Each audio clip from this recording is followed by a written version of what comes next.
Hi guys, আসসালামু আলাইকুম। ঈদ মোবারক সবাইকে। আমরা ঈদে ঘুরতে গেছিলাম ঢাকা জমজম টাওয়ার বুফে। আমার হাজব্যান্ড আমাদেরকে নিয়ে গেছিল।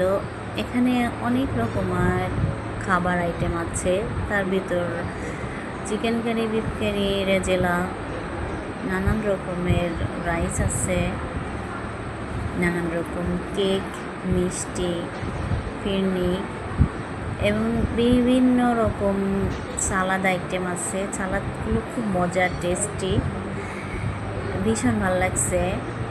নানা রকমের আইটেম এখানে।